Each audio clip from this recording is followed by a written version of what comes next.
Hello, this is Eric Hodge with Rosedale Engineering. Can anybody hear me?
Hello, this is Eric Hodge. Can anybody hear me?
States of America, and to the republic for which it stands, one nation, under God, indivisible, with liberty and justice for all. It is good to see live bodies. All right. Roll call vote, please. Alderman Alder? Here. Alderman Chris? Here. Alderman Galloway? Here. Alderman Smith? Here. Alderman Stewart? Here. Alderman Poston? Here. We have 6 aldermen present. We have quorum. Very good. Do I hear a motion to approve the minutes of April 5th? I heard a voice, but I didn't. Oh, okay. Nathan Poston, a second? RJ, okay. All in favor?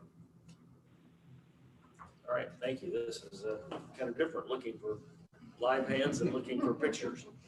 Okay, very good.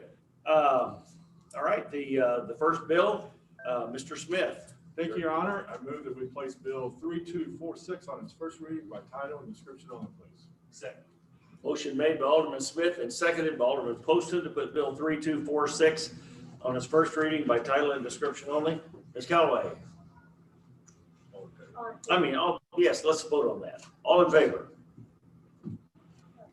An ordinance declaring the results of an annual election held on April 6, 2021 in the city of Ozark, Missouri. All right. I assume there are no questions or comments on that. So, Mr. Smith. Thank you, Your Honor. I move that we place Bill 3246 on its second reading by title and description only, please. Second. Motion made by Alderman Smith and seconded by Alderman Poston to put Bill 3246 on its second reading. All in favor? An ordinance declaring the results of an annual election held on April 6, 2021 in the city of Ozark, Missouri. Okay, Mr. Smith. Thank you, Your Honor. I move that we adopt Bill 3246 as ordinance 21-03. Motion made by Alderman Smith and seconded by Alderman Poston to adopt Bill 3246 as ordinance 21033. Roll call vote, please. Alderman Galloway? Aye. Alderman Smith? Aye. Alderman Stewart? Aye. Alderman Alder? Aye. Alderman Flores? Aye. Alderman Poston? Aye. We have 6 aye votes. Motion carries. Okay, very fine. We need to swear in our new mayor at this point. So, Mr. Jackson, will you please come forward? Actually, I don't need to stay there. This is, don't go too far, Ted. That is for you. Perfect. Our best word. Yes, okay. Raise your right hand. Do you I do. Bradley Allen Jackson solemnly swear or affirm solemnly swear or affirm that in my duties as the mayor of the city of Ozark, that in my duties as the mayor of the city of Ozark, I will support the Constitution of the United States, I will support the Constitution of the United States, the Constitution of the State of Missouri, the Constitution of the State of Missouri, the ordinances of the City of the Ozark, ordinances of the City of Ozark, and the laws of the state governing the cities of the fourth class. and the laws of the state governing the cities of fourth class. That I am not indebted to the City of Ozark in any manner, That I am not indebted to the City of Ozark in any manner, and that I will faithfully demean myself in my office and that I will faithfully demean myself in my office, and discharge my duties according to the ordinances of the City of Ozark, and discharge my duties in accordance with the ordinances beginning this 19th day of April 2021, so help me God. on this. Hold on. I lost it at the very beginning. And Okay. discharge my duties according to the ordinances of the City of Ozark, beginning on the 19th day of April, 2021, so help me God. Yes, wonderful. Welcome. Thank Thank you. you.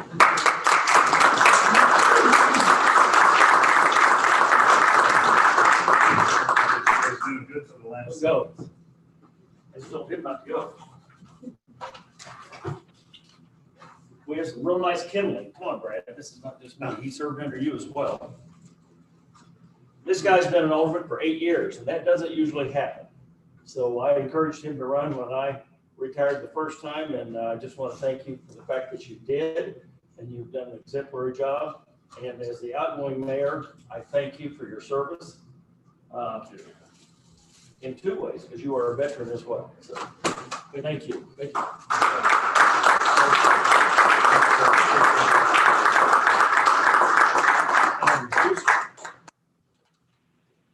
There's no gavel that you have in it was here.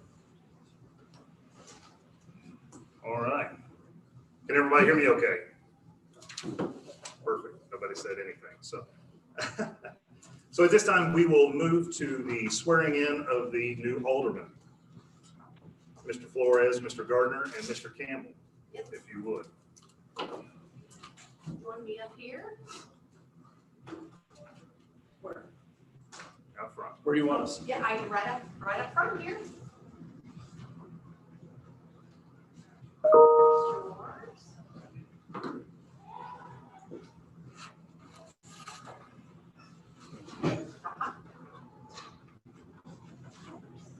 Okay, do the same thing.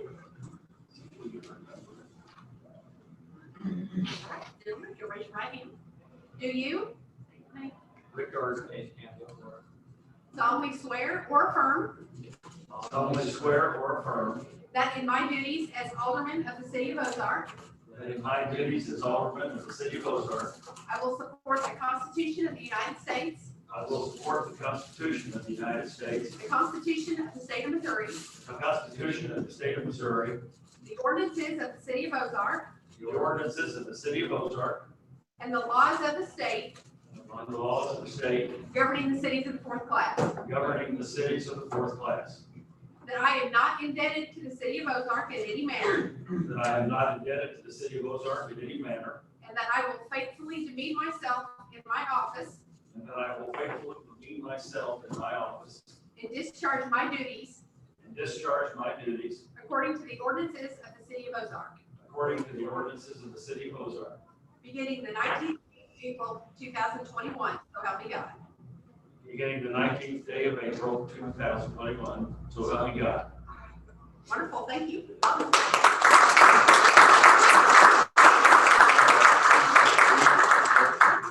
Okay. So another ceremonial matter that will take place tonight, so it's not quite, well, I guess it's not unusual to be the mayor and then become an alderman, but, because I did that one time, but Mr. Gardner has served this city in many capacities for many years, and we just want to thank him for the past 6 years that he served as the mayor of the city of Ozark, and the dedication to our community that he has given over that time frame, and still maybe more years to come. Hopefully. Yes. I can't leave cold turkey.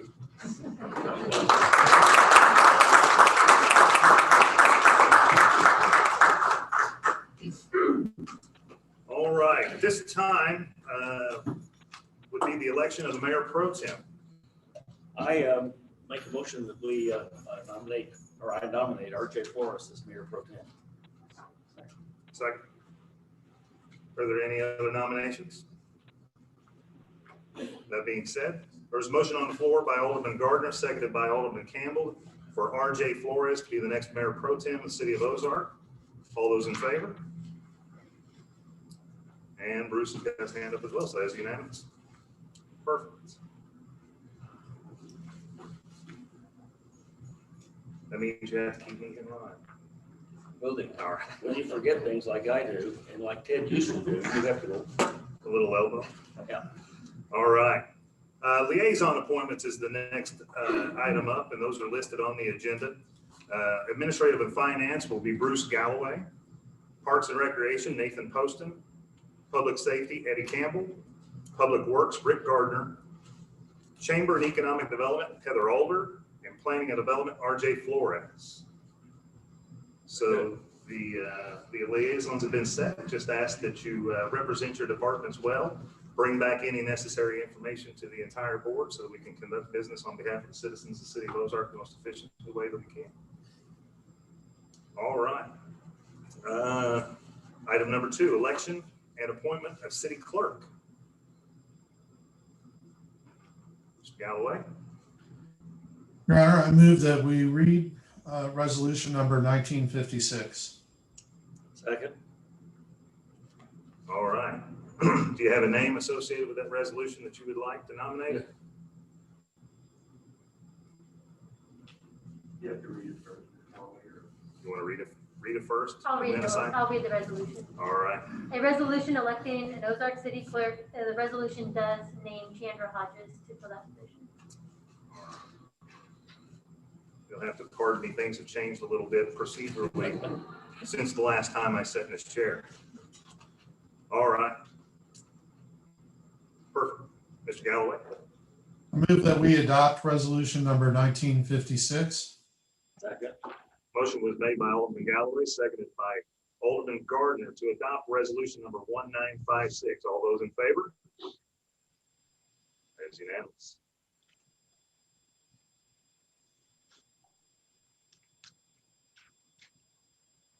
Bill number 3247. Yes, sir. I move to replace Bill 3247 on its first reading. Second. I apologize. I see Bruce up there and I'm not used to not or having someone on Zoom. So motion was made by Alderman Poston, seconded by Alderman Flores to place Bill number 3247 on its first reading by title and description only. All those in favor? An ordinance amending the municipal code of the city of Ozark, Missouri, chapter 210, animal regulations relating to animal neglect. All right. I believe this Mr. Poston. Yes, sir. So this was we dealt with this, we dealt with it. We discussed the bill several years ago and it tried to compromise. And I think at some point we kind of got frustrated and gave up. We should have kept pushing on it. This is an ordinance that's worthy of consideration. Alderman Galloway has been heavily involved in as well. We just have to start taking better care of our animals. This prohibits tethering for more than 15 minutes. Allows you enough time to take your animal outside and let it do what it needs to do, but you cannot use tethering as a means of confinement for your animals.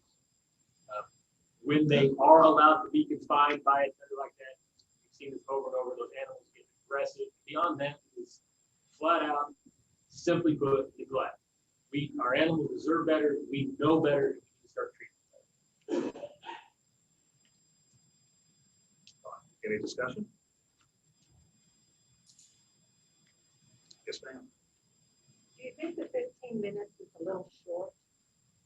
This is what Yes, go right ahead. This is what got us hung up the last time. This was one of the, there was another one. This was one of the big. Yeah. I don't. I think because I look at it this way. Tethering should not be a means of confinement, other than just the time necessary that you need to let the dog do its business. And so if it takes your dog more than 15 minutes, that's a pretty rare case. Usually you put it out there and you're leaving.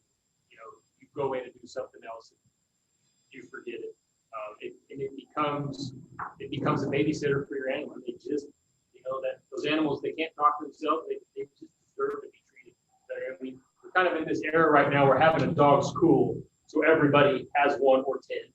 And they bought them without understanding how to properly care for them. This is, we address that gap right now. So I don't think it is. I certainly don't think it would be to the dog.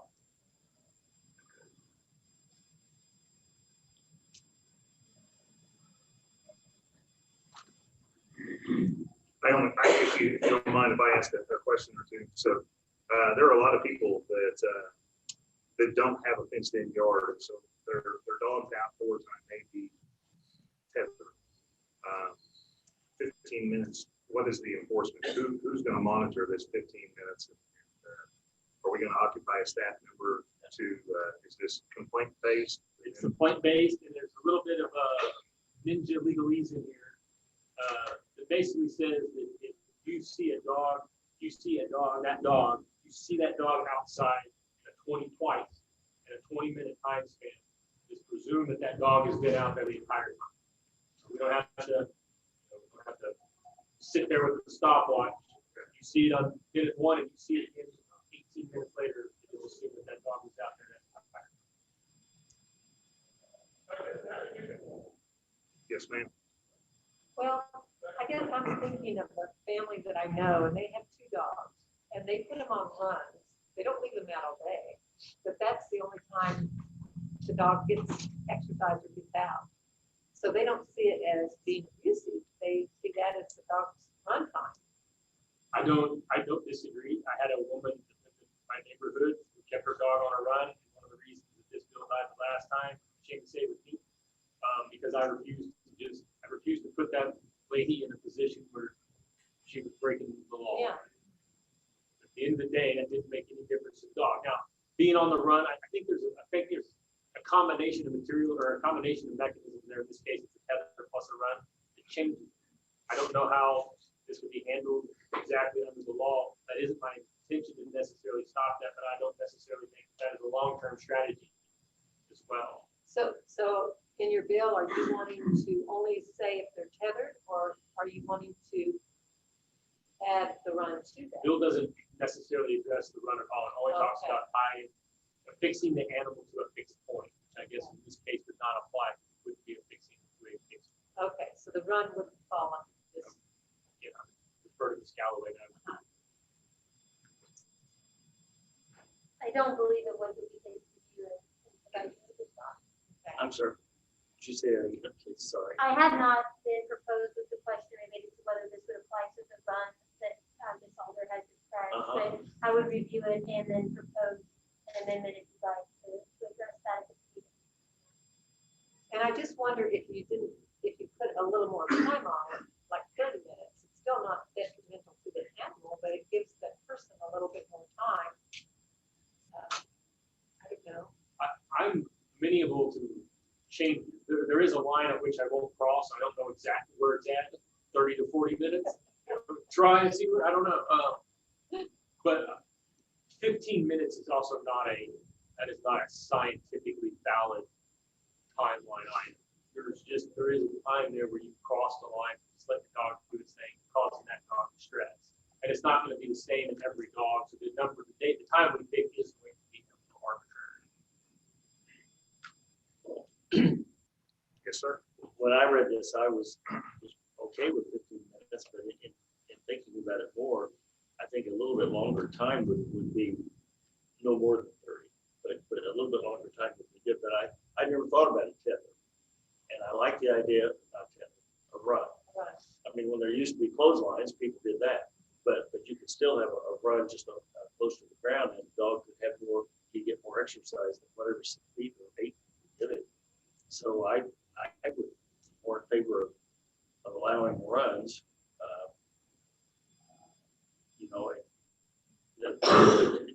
Just a question. I hate nitpicking, and I don't want to make this really difficult, but should there be something in there about how close to the property line the run could be? I mean, it would have to be within the language would have to be within the yard, just like the tether. Do you see a problem with a run being close to somebody else's property or something? Well, certainly if it went over the property. Well, Probably not. I don't know. Yeah. Till some neighbor's child comes over. Basically, it's a good idea. I like the fact that. Because some people don't have a fence, so especially if they're renting, they're not gonna pay to have a fence put up. And if I'm animals, so the renter allows the animal, that's okay. But then you've got to do something to allow them to get out. And so the family that I know, they have 2 runs for their 2 dogs. I think run's a good idea. Yes, sir. The thing I'd be more concerned with is if you have a dog inside a lot, though they have a lot of energy, and if you can't tether them outside for more than a small amount of time, I think that you run where you're not really fixing a problem. So you either have a dog that's either loose and not on a leash, or it's stuck inside all day. And so I think that if we maybe were to increase the timeline, or maybe get a stipulation on the length of the tether, because I think that we run into an issue where if you don't have a yard where that's fenced in, then you either have to have your dog inside, or you need to have one tethered for 15 minutes at a time. So it doesn't really give us a lot of leeway on how to solve the issue. So I think we should take that into consideration, just so that you're not really giving people a lot of ways to solve their issue. I get that. The problem is, and this is one of the ones I struggle with too. Some people shouldn't have a dog, and I hate to put it that way, but there are certain pets and there's certain circumstances where not everybody can have them. And if you live in a house that doesn't have a sufficient space, then maybe a border collie or a lab shouldn't be in your future. And I don't know as though I'm not comfortable with allowing animal neglect in some cases because your house isn't set up right. I don't want to go down that road. I'm not saying that 15 minutes is awesome and 16 is down the way. I don't mean that either. I just mean because I do believe that there is that point where you cross that line. I don't think that you can make an exception to say, well, it's okay for you to cross this line, you don't have a choice.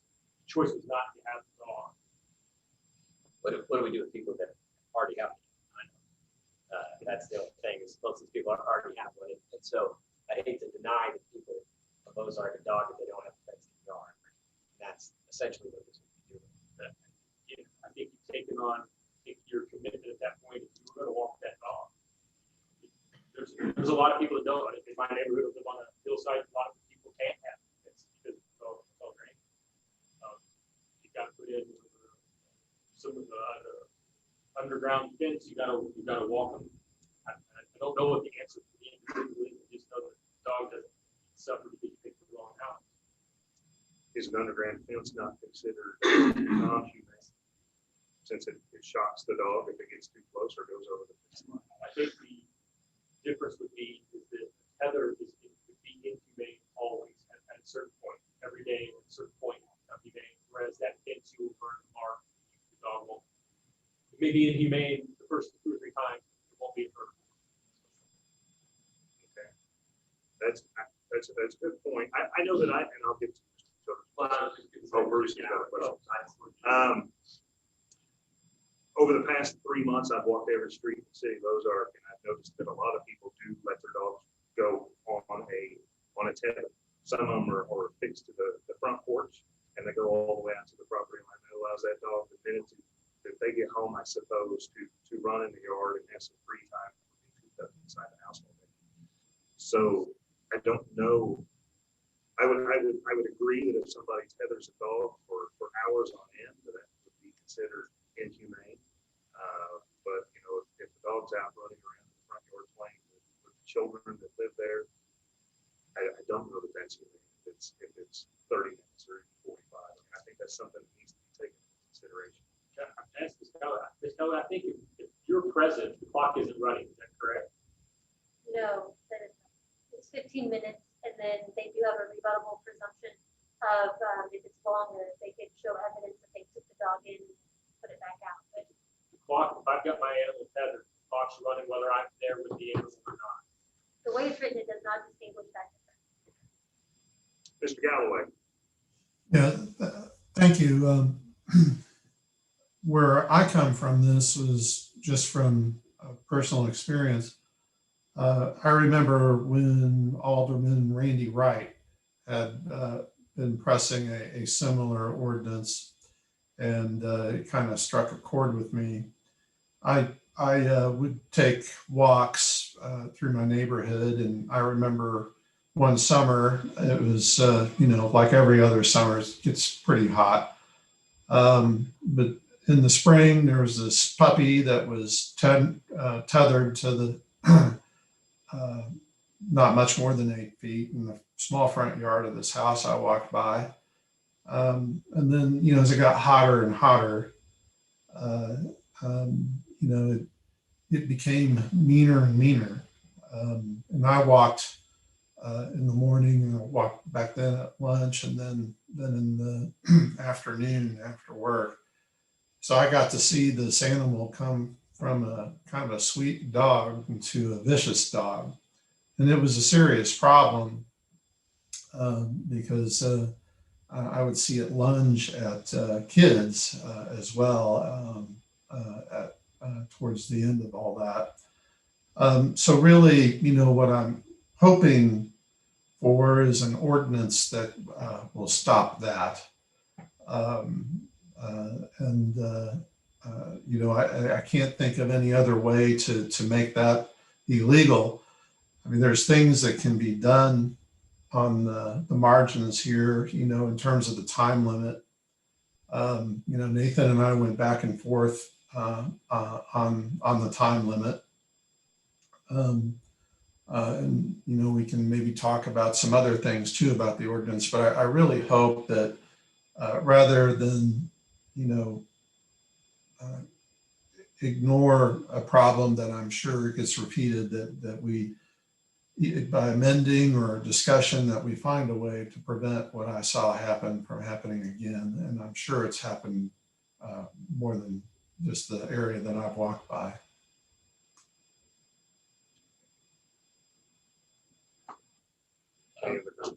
Would an amendment lengthening it 30 minutes be something worth considering? I was thinking more of an hour. That was kind of my timeline. I think the thing was about it too, is some of these dogs, we see different things going on. I think if we're going to try to address that issue, people neglecting dogs, I think we might be able to even expand on a couple of those things, but at the same time, lighten up a little bit on how strict we are with the timelines and things like that. Or even you wanted to say it has to have shelter, water, or something like, different things like that, just to make sure that it's taking care of the dog. But yeah, there may be a little bit of discussion on that if you guys are open to it, to find some compromises. I would entertain amendments. Other things that I think might take into consideration, in the current ordinance, we have all dogs in the city of Ozark must be licensed. I don't think that happens. All dogs in residents are restricted to only 3 dogs per household. I don't think that's being enforced. These are some things that you might want to look at and potentially bring back a bill with several different things to it. I don't want to get into the others simply because this one, we chose this one because this is an issue. Unlike the dog regulations and whatnot, which does help the city, know what's out there and makes it everybody's. It's not an actual neglect issue, whereas this one, it crosses that line. This isn't just the difference between an okay dog owner and a good dog owner. You cross the line on this one, you neglect to keep your animal's job, for example. So is there an amendment? Do you want to make one? Would you like to bring it back? I would be willing to accept 30 minutes right now. Either way, this bill will come back on its first reading once it's amended tonight. It will. If the bill is amended tonight, it would come back on first reading, or if an amendment is proposed in between this reading and the next, we could substitute. So would you guys like to conference a little bit? Okay. Yeah, I'll move that we'll table this until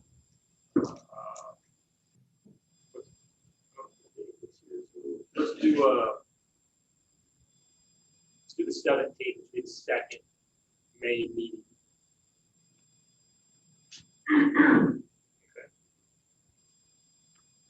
Okay. And a second on the table.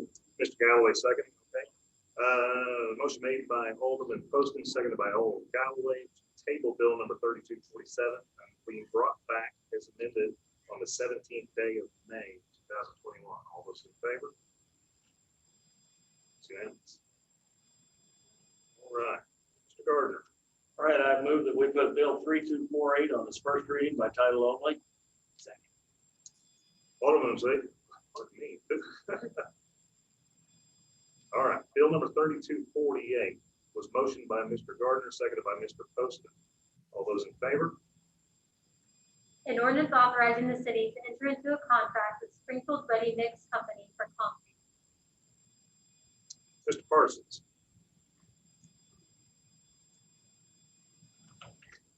All right, we've got 6 in a row here. First two have to do with the additional storage building that we discussed with you all a little bit at the last board call with breakfast meeting. As we went through that presentation, we've got it available here as well. There's a specific question, but last year we were able to build a 4,000 square foot facility. And it took us several years to build that just due to constraints of contractors. We found the formula. That building is now being housed by a combination of City Hall and the police department. So their record storage is there. It's once again our obligation to build another storage building. This is specifically for equipment associated with the sewer department and some of the water department as well. So these first two bills have to do with concrete and metal building. We have taken a collaborative approach. We went out for this project. We met with a pre-approved contractor, Smith and Edwards contractor. And we did a spatial needs analysis, which basically says, here's what we need. Again, these are not fancy buildings. These are metal buildings. They're utilitarian. They're just there to protect our equipment. They are metal on the outside, concrete floor. So this first bid that went out was for the metal building. We received 2 bids back. You've got a kind of a multi-use bid pad in the pack as well. All right, so I should say this first bid is for concrete. So like concrete. Here.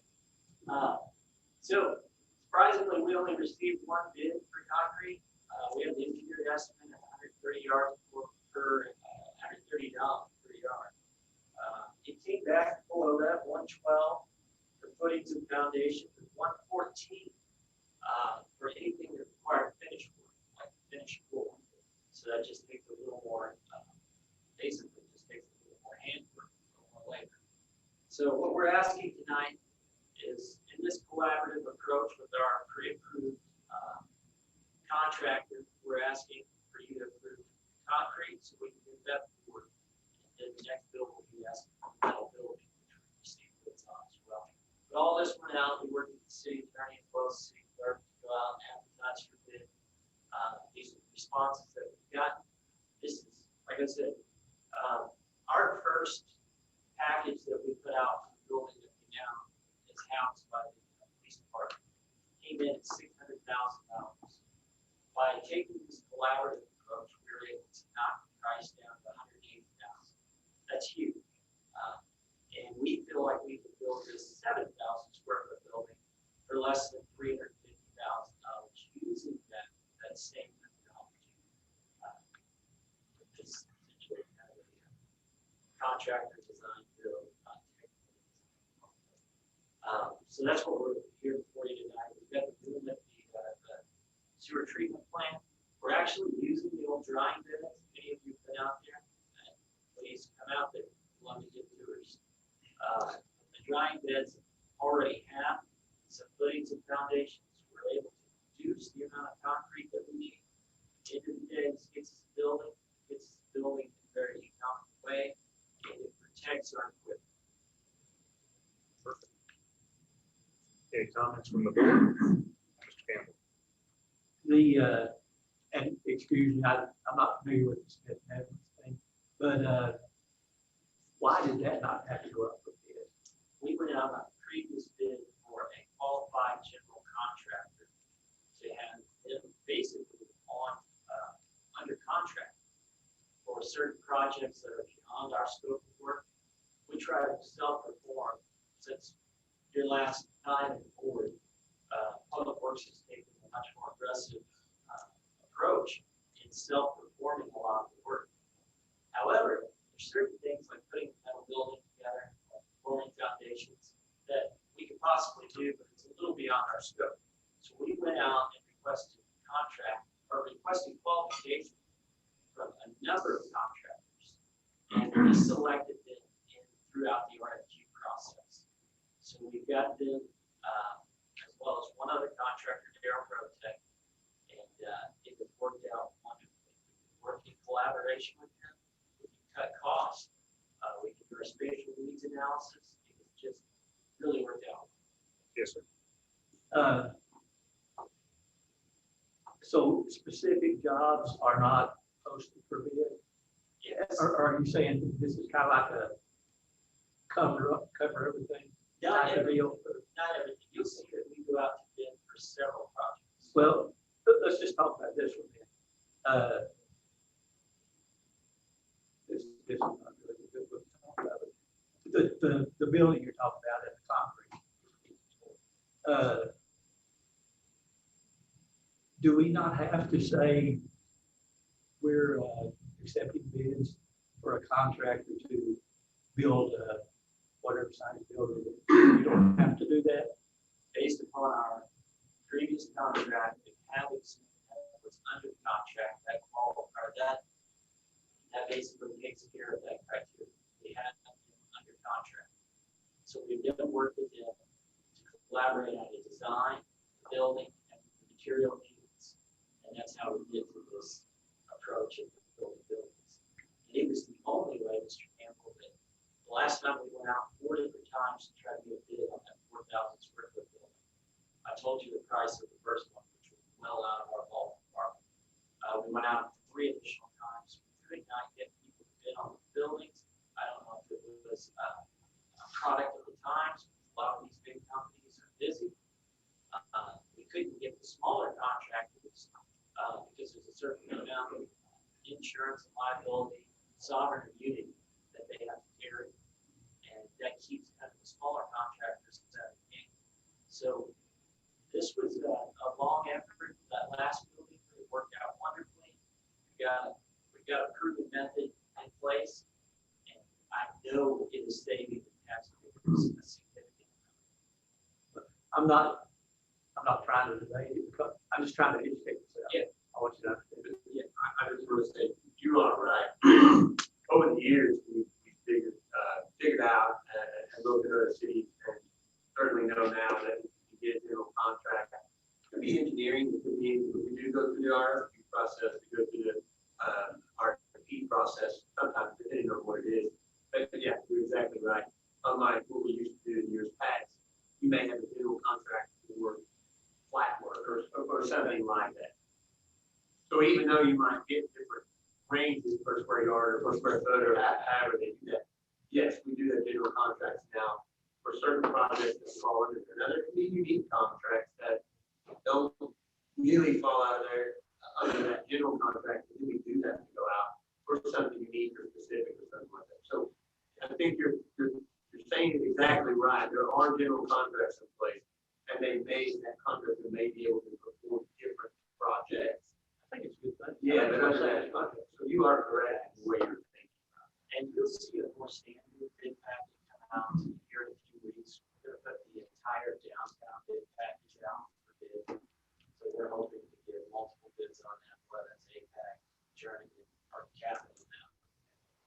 And the EPSS would really courting, if you will, all of these big contractors because we want competitive pricing. But for these smaller, mid-sized jobs, I think we have figured out a way to really be cost effective and deliver a very good product. Okay. Any other board comments? Anybody on this Zoom call wish to speak on this topic? Anybody in the audience to speak on this topic? Gardner. All right, I move that we put Bill 3248 on its second and final reading by title only. Second. Motion was made by Alderman Gardner, second by Alderman Poston, to place bill number 3248 on its second and final reading by title only. All those in favor? An ordinance authorizing the city to enter into a contract with Springfield Ready Mix Company for concrete. Any additional discussion? Okay, I move that we adopt Bill 3248 as ordinance 21-034. Second. How about 21-033? That was the The one 3246. Authorizing the election. My apologies. All right. I was sitting in the audience. All I right, have done that so many 2 times. seconds. It's not funny. all right. Motion was made by Alderman Gardner, seconded by Alderman Poston, to adopt bill number 3248 as ordinance number 21-034. Roll call vote, please. Alderman Flores. Aye. Alderman Galloway. Aye. Alderman Gardner. Aye. Alderman Campbell. Aye. Alderman Poston. Aye. Alderman Elder. Aye. We have 6 aye votes, motion carries. Perfect. Mr. Gardner. All right, I move that we put Bill 3249 on its first reading by title only. Motion was made by Alderman Gardner, second by Alderman Poston, bill number 3249 on its first reading by title and description. All those in favor? An ordinance authorizing the city to enter into a contract with Missouri Metal Buildings for a building. Mr. Parsons. Yes, we received 2 bids on this metal building package. The winning bidder was Missouri Metal Buildings, Missouri. Our engineer cost estimate was around $100,000. They came in at $90,200.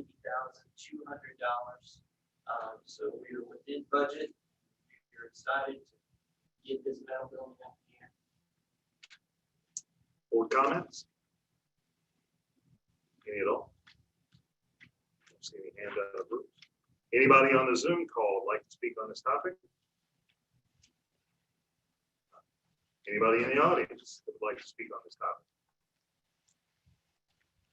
Mr. Gardner? All right, I move that we adopt Bill 3248 as, 3249 as ordinance 21035. Oh, I'm sorry, second reading. See, that happens. All right, I move that we read Bill 3249, put it on second reading by title only. Second. Motion was made by Mr. Gardner, seconded by Mr. Poston, to place bill number 3249 on the second reading by title only. All those in favor? An ordinance authorizing the city to enter into a contract with Missouri Metal Buildings for a building. Any additional comments? Mr. Gardner? All right, I move that we adopt Bill 3249 as ordinance 21-035. Second. All right. Motion was made by Alderman Gardner to adopt bill number 3249 as ordinance number 21-035. That motion was seconded by Alderman Poston. Roll call vote, please. Alderman Gardner. Aye. Alderman Campbell. Aye. Alderman Galloway.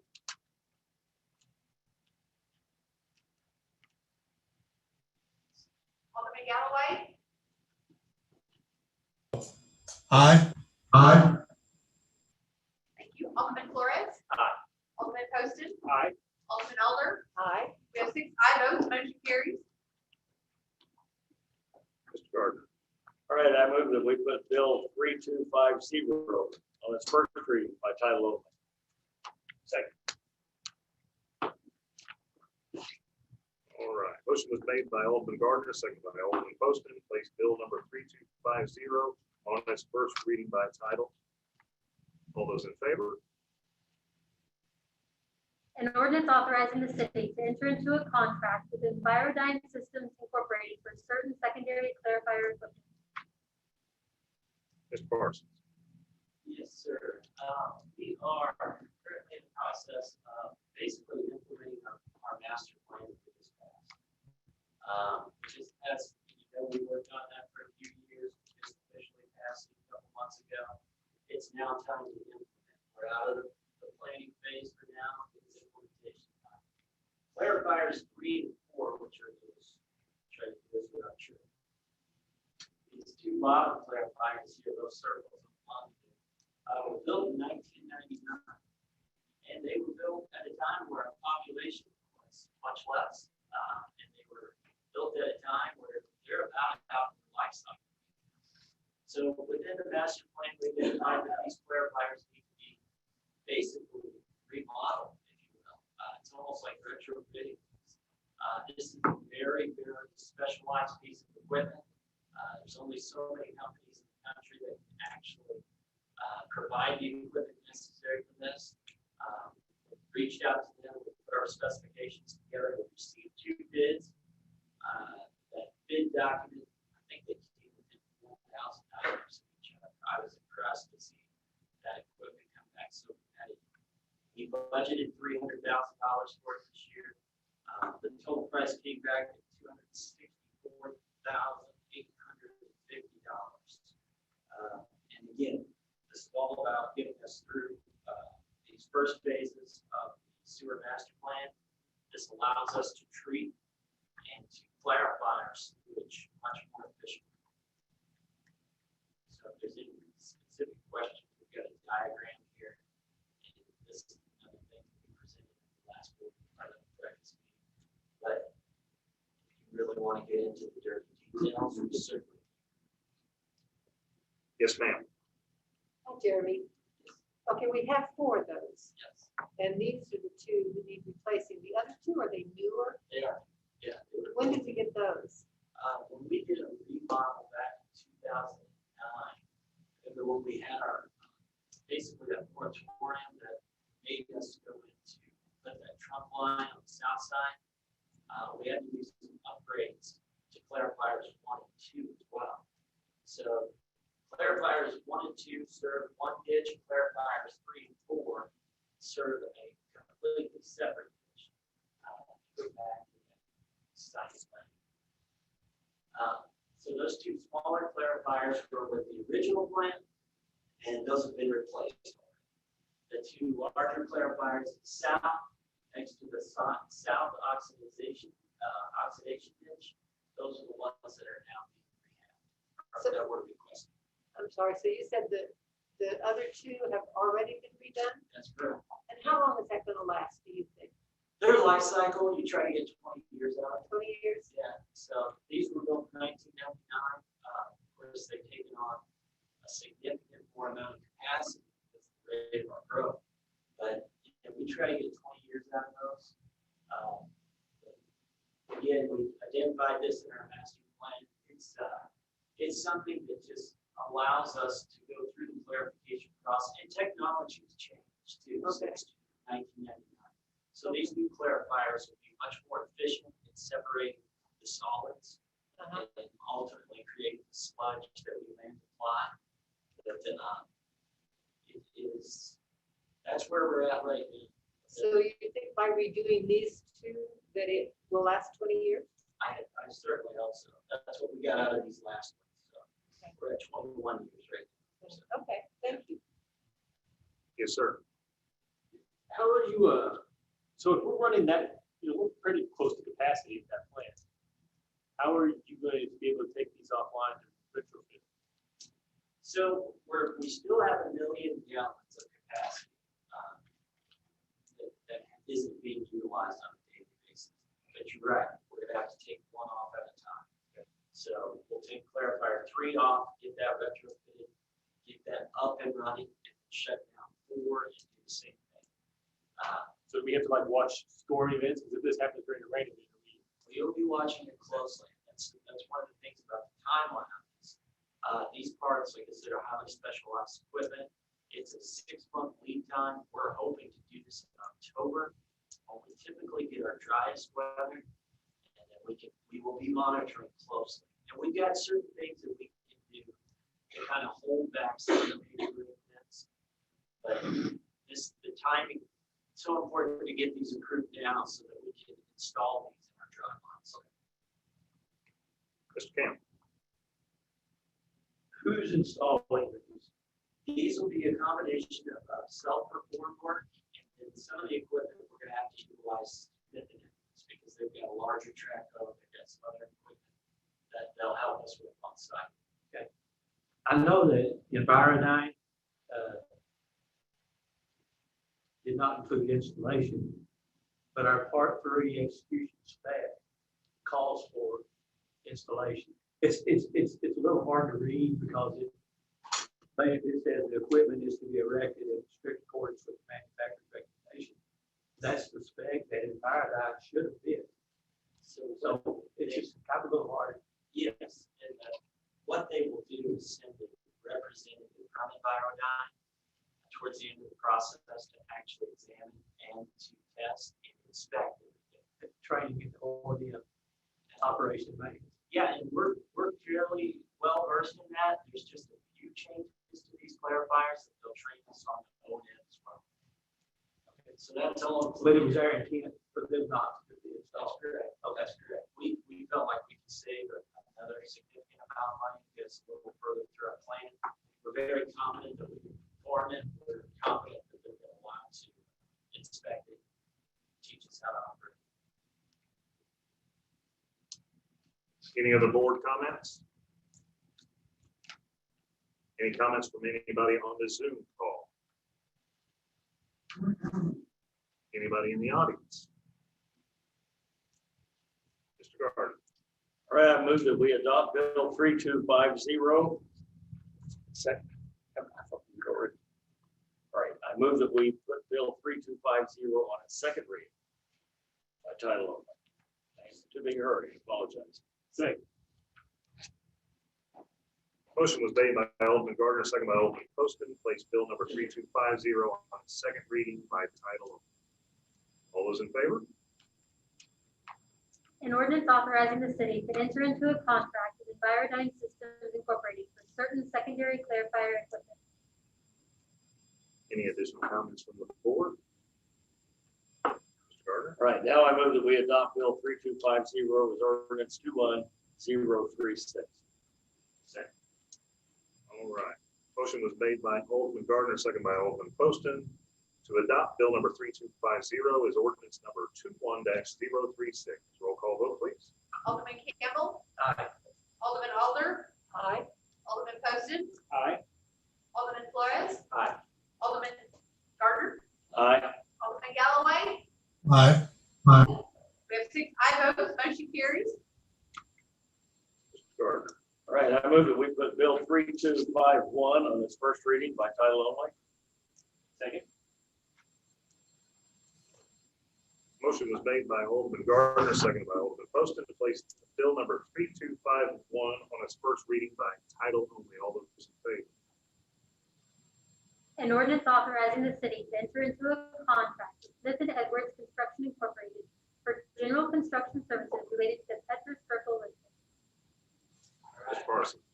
This is a great example of a public-private partnership. Petra's lift station is located on the northwest corner of the subdivision from Alderman. It's Old World. Old World, as you know, has been developing very rapidly. When we went into the engineering and design and review of these phases, we knew at some point there would have to be upgrades made to that lift station. We are now at that point, and that money was escrowed and provided by the developer. We're now taking that money to purchase the generator. And we'll also be making some panel upgrades. And the panel upgrades on that generator lift station will basically improve the communication skills of that lift station with our wastewater treatment plant. What that does is it allows it to intelligently know, okay, I've got X amount of flow coming into the plant. I need to slow down a little bit. Or it allows it to say, hit it full course because your other 5 lift stations down the line aren't running. So it'll become much more user-friendly, much more intelligent when it comes to communications. But we've got to back this thing up, as you all know. Generators are absolutely necessary in case we do have a power failure. We don't want to get on the that's not a DNR. Anytime that power switch is off, generator kicks on and allows it to function just like a home. So this is the generator purchase for that station. Any board comments? Yes, sir. The bid was $21,082, but we put a not to exceed in there of 25,000. What made that happen? Communicating with Ms. Callaway, basically we came up with a number that we felt was very comfortable. I think it was 20% above and beyond. We rarely go over that. It does, by putting in that number, not to exceed number, it allows us, if something unforeseen happens, it doesn't have to come back to the board. Is that correct, Ms. Callaway? Generally, what we'll do is we'll have the bid amount, which is the contract amount. And then if there are unforeseen circumstances where you need to go above that just slightly, we will put a not to exceed, and that reflects what's budgeted in the actual budget. So the funds have been appropriated, but you want to just make sure that contract doesn't exceed that amount. Would we still require a change order putting us in contract? Okay, if it goes above and beyond this, there will be a change order to document. Any additional board comments? All right. Is there anybody on the Zoom call that would like to speak on this topic? Anyone in the audience? All right. With that being said, this bill will be held over until the May 3rd, 2021 meeting. Mr. Gardner. All right, I move that we put Bill 3252 on its first reading by title only. Second. Motion was made by Alderman Gardner, seconded by Alderman Poston to place bill number 3252 on its first reading by title only. All those in favor?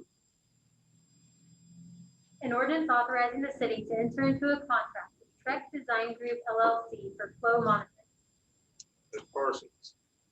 Yes, again, this is in compliance with our recently approved master plan. This is part of the goals and action steps.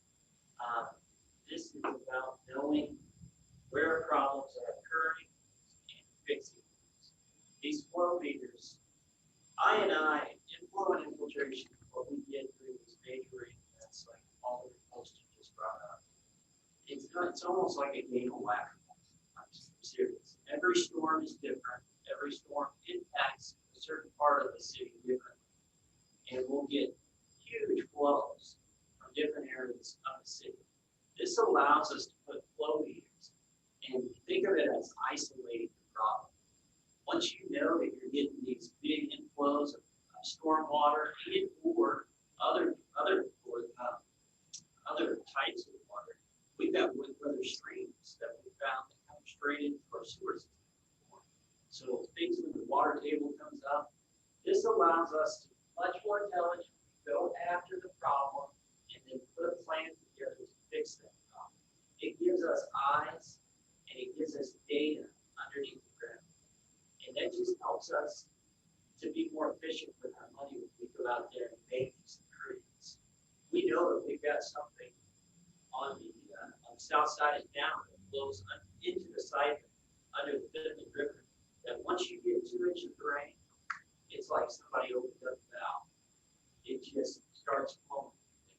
So with these, we can strategically place them along the line and identify where those problems are occurring, and then do some of the methods like we've done over the past 3 years with cured in place pipe, point repairs. We do a number of different repairs, but it just helps us identify the problem and alleviate that problem or fix that problem. So the great thing about this system, we've got a couple in place. It matches perfectly with our Beehive asset management. So we get real-time data in on this, and you guys are seeing that back to the master plan. You're seeing this new approach that we're taking to sewer, which other cities have been doing for a while. I'm proud to say that we are now taking that approach as well. But it's all about making data-driven decisions where those problems are, identifying them, and then fixing them. Any board comments? Anybody on the Zoom call wish to speak on this topic? Anybody in the audience? That being said, this bill will be held over until May 3rd, 2021. Mr. Gardner. All right, I move that we put Bill 3253 on its first reading by title only. Second. All right. Alderman Rick Gardner proposed the first reading, I'll change it up a little bit, of bill number 3253. That motion was seconded by Alderman Post, and all those in favor? An ordinance authorizing the city to enter into a contract with EJ Equipment Incorporated for Q's portable inspection system. Mr. Parsons. Thank you. Yes, cameras, they act as our eyes underneath the ground. They help us identify problems. Again, going back to getting the data that we need. I think at the last meeting, we showed a video where we were having a problem, and we ran that super camera through there and identified that somebody had actually drilled rebar stake through our pipe, which that allowed roots to start coming in through that, through that break in the pipe, and then those roots grab hold. Next thing you know, you've got roots growing that look like the furry, those little small roots, and that catches all your grease. You get big problems. So our cameras, it's, by the way, you can get a little camera van, get in, go to these areas where we know we have problems, we record the data, we log it into our Beehive asset management, and then we identify what needs to be done. Now, sometimes that's just, hey, we need to come back and saw this line, literally saw the roots out, just like you would have rotary to do your, your lateral line at home. Sometimes it tells us you got big problems, you need to do a point repair. But with all this underground infrastructure, we've got to have eyes there. And our last camera system lasted for a fairly long time. We're having problems getting the parts in because it's just kind of outdated. They don't make parts for it. It's reached its life cycle. So we worked with the chief wastewater operator. We identified these cameras that we feel like will be the most compatible with Beehive, and it will make sure that we are getting these problems again identified and fixed. Any board comments? Yes, ma'am. Jeremy, why 2 cameras? So one of the cameras is for larger mains, 8 inches or larger. Some of the times we have to put in a smaller camera because of multiple things. Sometimes it's because of those roots. You cannot get a larger camera. Smaller cameras we can also put through drop manholes. Kind of difficult to explain. Usually your manhole trough runs relatively level. You hope it has a positive slope, but runs relatively level. Sometimes they drop due to elevation. That allows that smaller camera to go into the next camera that drop. It also allows us to see if there's problems in the lateral line. So we can take that smaller camera and go towards the house, towards whoever's house or business, and identify the problems on our side, which we take care of everything at the main. And then the homeowners take care of everything from the lateral line from the home all the way to the main. So it just, different size pipes, different obstacles, and it just allows us to make sure we're getting our eyes on it. So these are 2 different size cameras. That's correct. Okay. That's correct. Thank you. Ms. Campbell. And will we put the small one on the Polaris and the large one on the van, or how, or just either or? Either or, but I would say honestly, Mr. Campbell, that the larger one is, we're gonna set that up to stay on. The smaller one is the Polaris that you see driving around town with white, yellow lights. That push camera allows us to do things that we're never able to do until we got into this camera system. It's just amazing what we can do and report back instantaneously. It just downloads the field, and sit in the office and say, there's our problem. All right, let's get it. Any other board comments? Anybody on the Zoom call? The audience?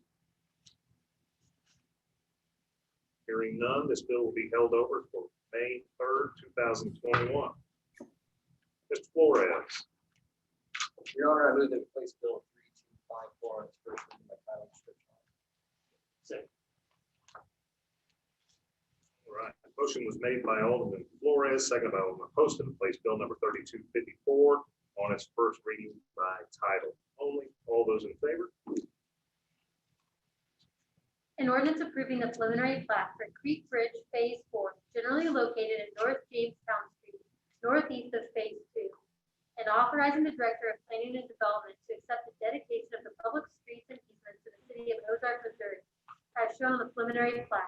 Upon the applicant filing and recording the final plat that substantially conforms to the preliminary plat, and authorizing the city clerk to sign the final plat upon compliance with the terms of this ordinance. Mr. Smith.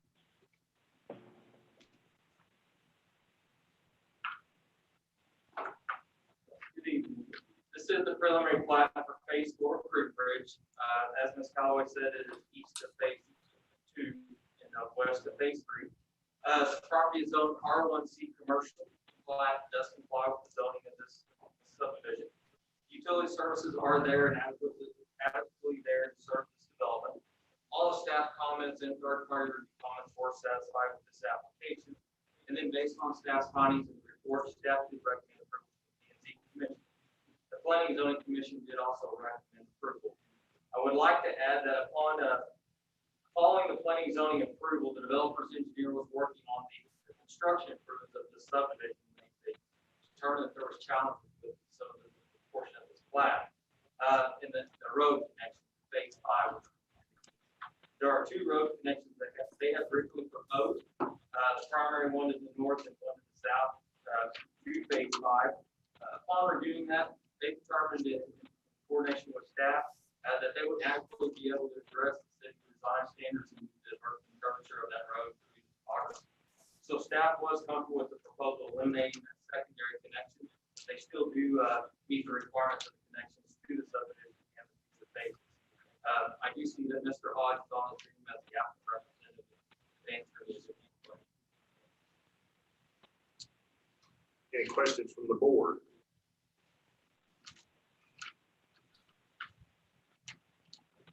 Is there anyone in the Zoom call that would like to speak on this topic?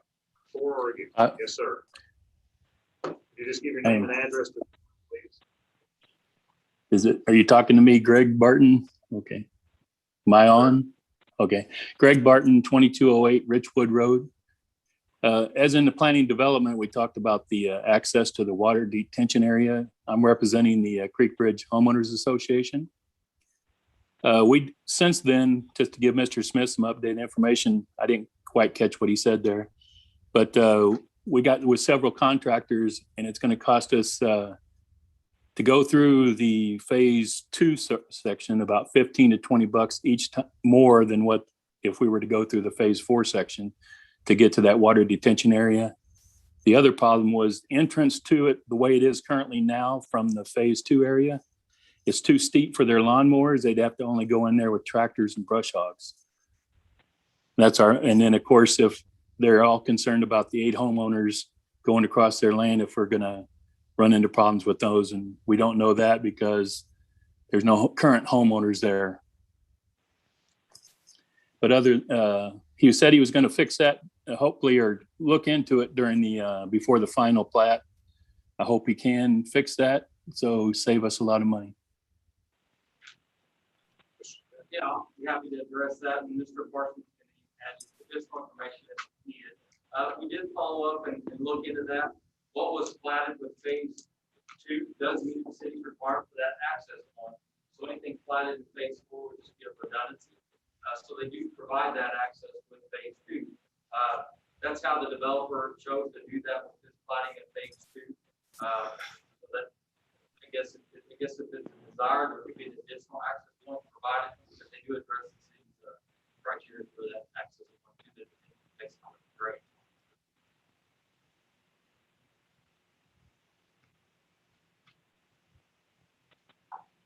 You look like you have questions. No. No. You're good. Any board comments or questions with regards to the Zoom call? This is Eric Hodge with Roselle Engineering Company. I represent the developer, and I would be happy to answer any questions that anybody has about the preliminary plat. Okay. Are there any questions for Mr. Hodge?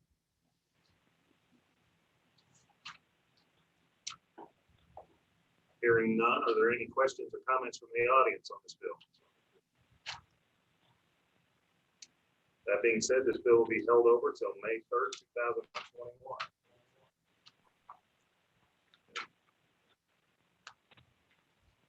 Flores.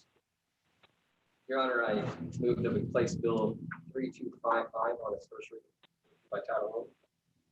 Second. Motion was made by Alderman Flores, seconded by Alderman Poston, to place bill number 3255 on its first reading by title only. All those in favor?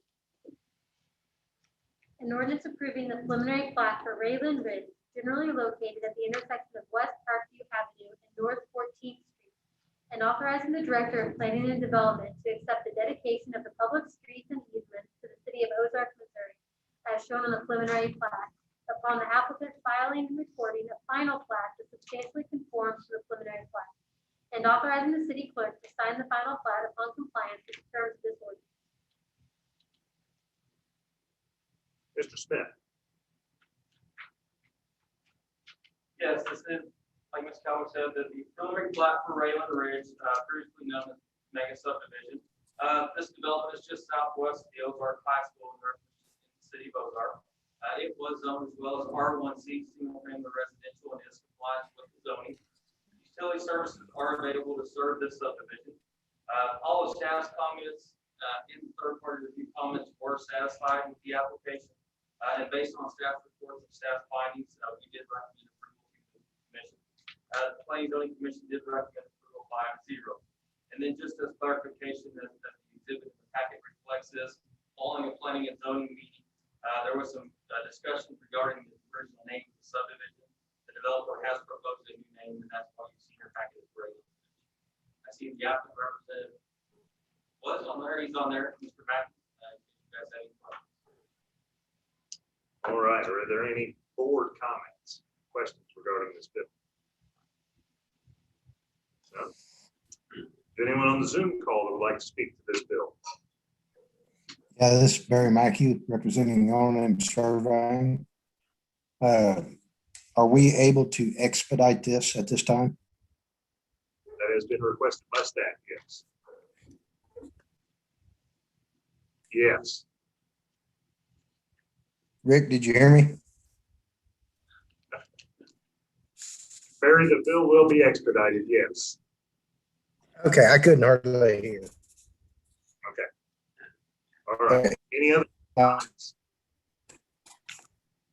Anybody in the audience? Staff has requested a expediting of this bill. Mr. Flores? Your Honor, I move that we place Bill 3255 on its second reading by title. Second. Motion was made by Alderman Flores, seconded by Alderman Poston. Place bill number 3255 on its second reading by title only. All those in favor? An ordinance approving the preliminary plat for Rayland Ridge, generally located at the intersection of West Parkview Avenue and North 14th Street, and authorizing the Director of Planning and Development to accept the dedication of the public streets and easements to the city of Ozark, Missouri, as shown in the preliminary plat, upon the applicant filing and recording a final plat that substantially conforms to the preliminary plat, and authorizing the city clerk to sign the final plat upon compliance with the terms of this ordinance. Any additional comments? Dan. I have one that I wasn't going to ask on the first reading, but since we went to the second reading, I've got a question. I guess it would be for Mr. Smith. On the detention ponds, is there a requirement that the developer have their surveyor certify the detention ponds for their complete for elevation? For an like an as-built situation. Yeah, and the reason I ask you, we do have problems with dry ponds holding water and becoming mosquito havens. Yeah, there's also concerns of built for design as well. Okay. Mr. Park, is there anything in our requirements that require as-built? So once the final plat is constructed, all the infrastructure is constructed, we A, inspect it, B, we have the engineer record for the project, go out and shoot as so that we can confirm the elevations and confirm that everything was constructed. So they are certified. They're checked, they're surveyed, saying it'll rise, or it's built like. We're checking for positive slopes, for capacity, we're checking all those things that it shows on the plans, but we want to make sure that that translates into the field. Okay. Any additional questions? Comments? Mr. Flores? Your Honor, I move that we adopt Bill 3255 as ordinance 21-037. Second. All right. Motion was made by Alderman Flores, seconded by Alderman Poston to adopt Bill number 3255 as ordinance number 21-037. Can I get a roll call vote, please? Alderman Flores, Aye. Alderman Gardner, Aye. Alderman Poston, Aye. Alderman Galloway, Aye. Alderman Campbell. Aye. Alderman Alder. Aye. We have 6 aye votes, motion carries. Perfect. Mr. Flores? Your Honor, I move that we place Bill 3256 on its first reading. Second. Motion was made by Alderman Flores, seconded by Alderman Poston to place Bill number 3256 on its first reading by title only. All those in favor? An ordinance of the Board of Aldermen of the City of Ozark, Missouri, authorizing the issuance of a conditional use permit for property located at 2836 North Diageo Street. Mr. Smith? Yes, the application is for conditional use to allow for a drinking area to be placed in the existing commercial zoning district and building. Per the ordinance, the commercial CUP does require the conditional use part of approval. Like any other remodel facility, any modification to the existing building would require the appropriate permit at that time. Based on staff reports and staff findings, staff did recommend approval of this conditional use. The planning zoning commission recommend approval as well, 5-0. The applicant has already began their working with their environmental specialist to address those concerns of appropriate permit. Looks like there's a couple of references on the screen as well. Board comments? Mr. Galloway? I am commenting that I will not be commenting on this bill. And if the first vote on first reading could just show my abstention, I have a conflict of interest in that the applicant is a business operated by my wife. Yes, sir. Any other board comments? Zoom comments? Anybody in the Zoom audience? Yes, this is Jason Schaefer. The property owner asked me to attend the meeting on her behalf as her legal representative. Certainly, I'm in support of this ordinance passing and believe it would be to the benefit of the city. Also on Zoom is her technology individual, Mr. Salvatore, and I believe he has some comments as well. This is Ron Salvatore. I don't know. I hope you can hear me. I have no comments other than I'm here to answer any questions you have. Okay, thank you. Does anybody have any questions for the gentleman online? Hearing none. The applicant, would you like to speak on this topic?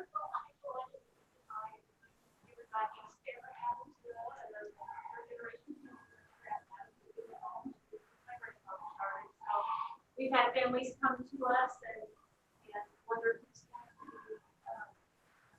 to either their loved one all the way through those choose cremation. So it's a good opportunity for us to be able to process all the way through it.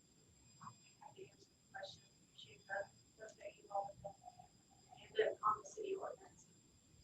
It's a planning zoning meeting, so welcome to the city council, and it's great to see Brad sworn in, so I like being at these meetings, so it's been a good one. Wonderful, yes, well, thank you. Thank you for investing in our community. Any questions for the applicant? Yes, ma'am. just time frame. What do you, this all goes the way you would like it to? What do you see? I to the Missouri Department of Natural Resources next, and hopefully, I'm thinking hopefully the end of the year. We've already looked to fire gas on some things and water, getting that all hooked out, so. Yeah. Okay. Any other questions from anyone in the audience? Hearing none, this bill will be held over till May 3rd, 2021. Okay, thanks, Tom. Thank you, Sarah. All right, Mr. Flores.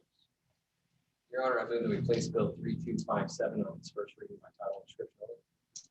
Second. Motion was made by Alderman Flores, second by Alderman Poston to place bill number 3257 on its first reading by title only. All those in favor?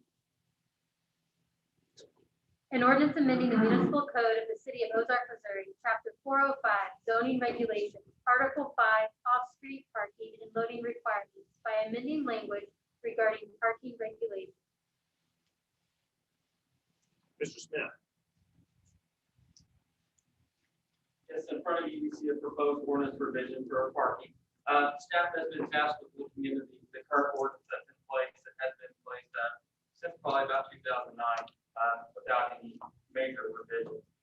There's been concerns conveyed to staff on the developer side, on the applicant side, the design professional side, about how much parking is required for certain businesses that may not be justified for what they really need.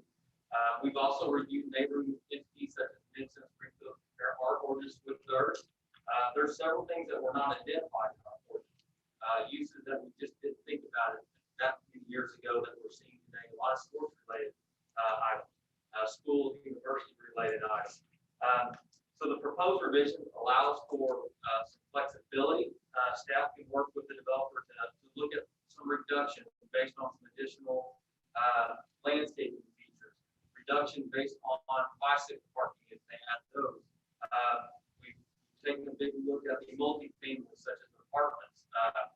Our ordinance required, I believe it's 2 stalls per 1-bedroom unit parking. Well, that doesn't make sense in a lot of those apartment complexes where we're seeing a massive parking that just wasn't needed.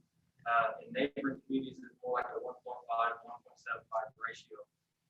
Also, any additional parking is just an additional burden on stormwater. So if we can see reasons to reduce that parking and pavement, that helps out on a stormwater situation. In most cases, the applicants know better than we might about what parking they will need for their business. They don't have to quite adequate stalls, they're not going to get their customers. So they can usually give us a better deal for what they might need for businesses. So with that, be happy to answer any questions. I personally am excited about this ordinance revision. Again, I'm not a big fan of the massive parking lots that fill up one time a year, Black Friday or Christmas Eve or something of that nature. Those big holiday events. So anyway, happy to answer. Well, before I ask for comments, I'd like to commend everyone that's been involved in the building of this bill. It's been said a lot of times that the parking lots were built for the busiest day of the year. There's a lot of wasted space, a lot of wasted time, a lot of wasted resources, as well as compounding stormwater issues and stuff. So I'm very pleased to see this bill come forward because it shows that Ozark is taking the effort to be developer and business friendly, which I believe we are making those necessary steps. I'll open up the board comments. Mr. Alderman. I just have a question. What's a recreational vehicle parking? What's a recreational vehicle? RVs, motorhomes, travel trailers. Okay. Okay. Mr. Gardner. I think it's a very good idea. I think it will tend to attract some more apartment developers, which we at one time were not in favor of for a number of reasons, but the density makes more sense. I think this will be a good thing. I've already had some call from one in particular that wanted to know about it, so I think it's a good thing. We need to proceed. Any other board comments? Anybody on the Zoom call that would like to speak on this topic? Anybody in the audience? Hearing none, this bill will be held over till May 3rd, 2021. Mr. Campbell. Say the best class. Yeah. Maybe so, maybe so. I move that we place bill number 3257 on its first reading by title and description only. That's 3258. Oh, 58. Second. All right. The motion was made by Alderman Campbell, to place bill number 3258 by its first reading by title only, and that was seconded by Alderman Post. All those in favor? An ordinance authorizing the city to enter into an intergovernmental agreement with the Missouri State Highway Patrol for participation in certain law enforcement task force activities. Chief Arnold.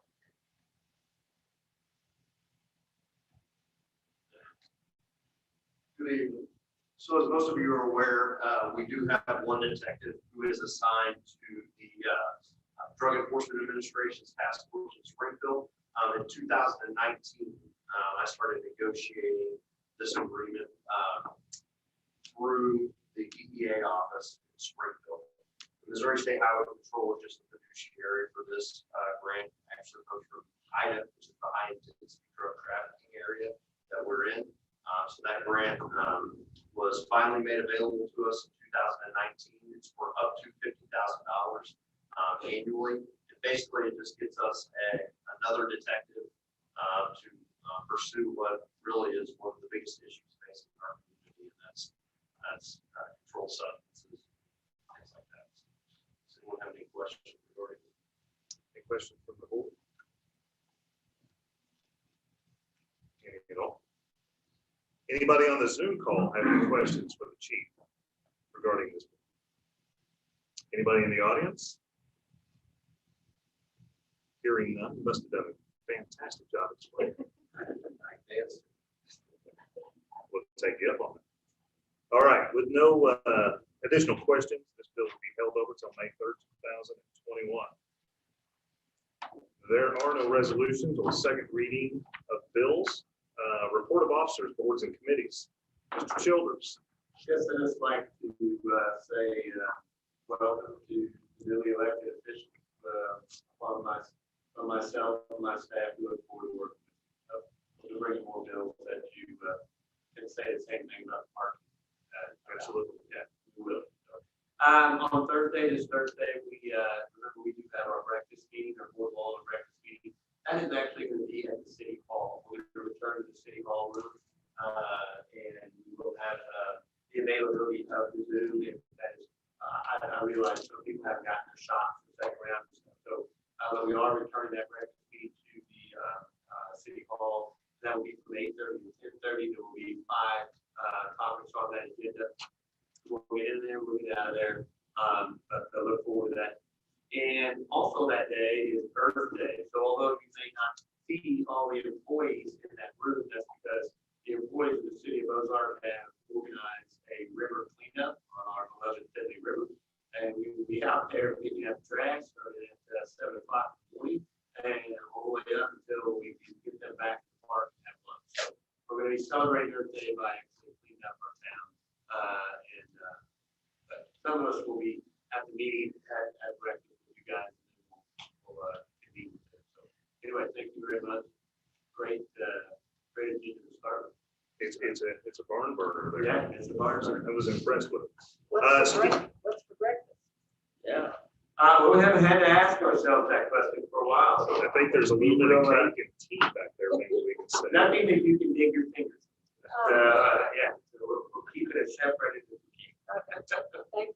Speaking of cleanup, I'm going to piggyback yours. If anybody that's watching, there's not very many watching, but we do have some citizens in our community that have been doing a lot of cleanup. If you've noticed, the sides of the roadways are getting cleaned up. I've had the great pleasure of going out with a couple of groups. Mr. Poston's been out. I'm sure there may be other people in the room that have done that. If you haven't, it's kind of fun. I mean, you create new games while you're out there, like how many liquor bottles can I pick up alongside the road, and whoever has the most pins. But it is great to see that there are groups of people in our community that care enough to get out and spend a couple hours picking up the roadways. I think it's making a huge difference in the way people are seeing our community. And I just think it's very important. So I challenge everybody to come out, walk the streets, and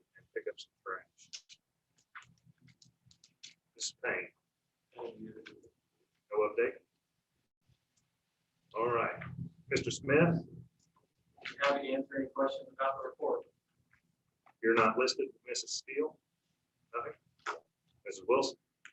Nothing. Chief, any additional comments? Thumbs up, okay sign. Perfect. All right, miscellaneous comments, announcements, members of the board and or mayor. Any board members with anything? Congrats to you and welcome back, Mr. Campbell. Thank you. Thank you, sir. She said congrats to me, but not welcome. No, I think this is great. I think we're going to have a great board. We're going to have a great year in front of us, a lot of things that need to be addressed. And We have a COVID update. a COVID update. Did you send out the most recent COVID update? Was that? Yeah, no, the most recent from the health department. Yes. It went out today. It's very low. Very low. You're doing a good job. Well, because the COVID numbers are coming in quite low and vaccinations are readily available to everybody in the community, and based off community input, I will be rescinding the mayor's executive mask mandate as well as the state of emergency. That will go into effect on 11:59 p.m. of the 22nd. The reason it's not immediate is because we don't want to cause any confusion in the community. While I'm rescinding the mandate that you must wear a mask, does not mean that you don't have to put one on if you don't want to. You know what I'm saying? I said that wrong, but if you choose to wear a mask in public, by all means, feel free to do so. If you're a business owner in the community and you want to require it inside your business, by all means, do so. And we should all be respectful of those businesses and honor their wishes as we're on their property. But I will be signing that order here in just a few minutes. I have a question. Yes, sir. Does the mayor have the right to do that without the board of alderman approval prior to the existing order expiring? Yes. Okay. So be it. Yes, ma'am. Okay, and you said it was the 22nd? It'll be midnight of the 22nd. So Friday morning, the 23rd, it will not be required any longer. And then does that also remove the 6 feet? Does that remove everything? That would be any executive orders that have been given that are still in place. Okay. So, of course, the CDC had changed that a while back to 3 feet requested. Ms. Callaway, would you like to- That, as of the mayoral order number 8, the 6 feet distance requirements had been removed in lieu of the masking. They took over and that was the only order moving forward. Mr. Gardner.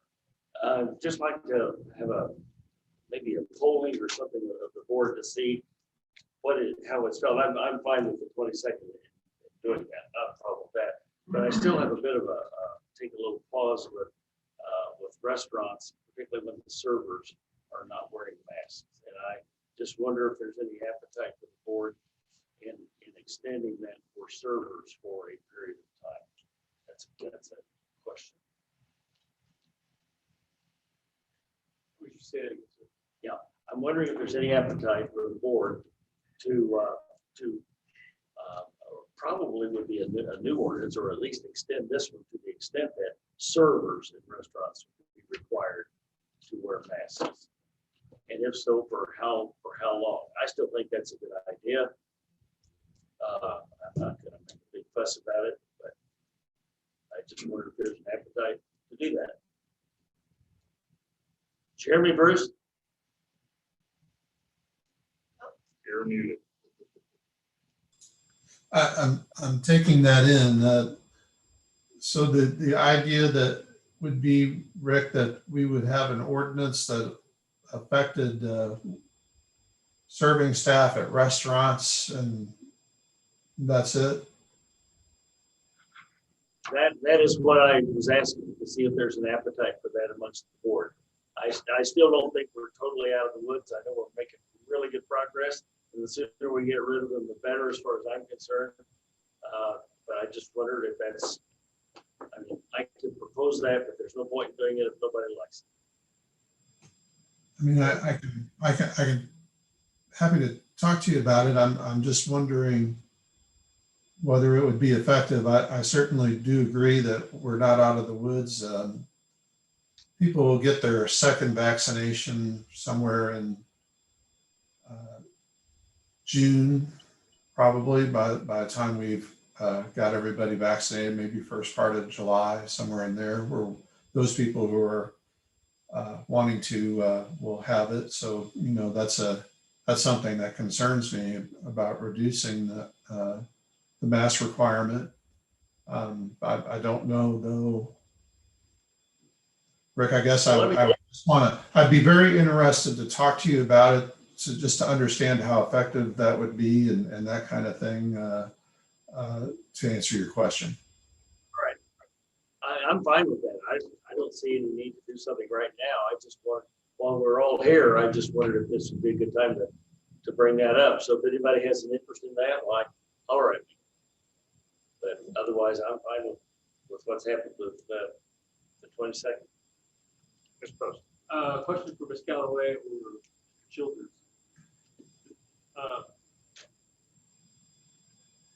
Setting aside the emergency powers that order gave the mayor, do we need an emergency order in place for any other reason with regard to grant money, CARES money, relief money?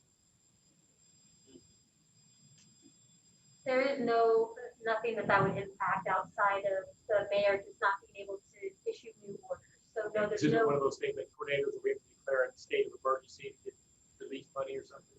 it's not that type of declaration of emergency. Okay. And just to add to that, just so everybody knows, I know there's been a lot of talk about the last stimulus bill or whatever it's called. I can't remember the acronym now, but the last round of federal funds, that wasn't approved until around March 11th. And the Treasury Department, U.S. Treasury Department has 60 days to put out rules related to those funds. So either municipalities or counties know yet what the rules associated with those funds are, exactly how much those will be. I can tell you a little bit that those populations of municipalities that are over 50,000 or above, that will be distributed to those cities directly from the Treasury. But anybody that is a municipality under 50,000 will get that distribution through the state, pretty much like the last. So again, that's about all I know right now. I've got updates from our legislators, but that's where we're at. Nothing more than that. We will know sometime in May what's going to happen. So, Any other questions?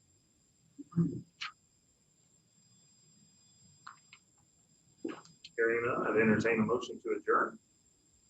So moved. Second. Motion was made by Alderman Poston, seconded by Alderman Gardner to adjourn this meeting. All those in favor?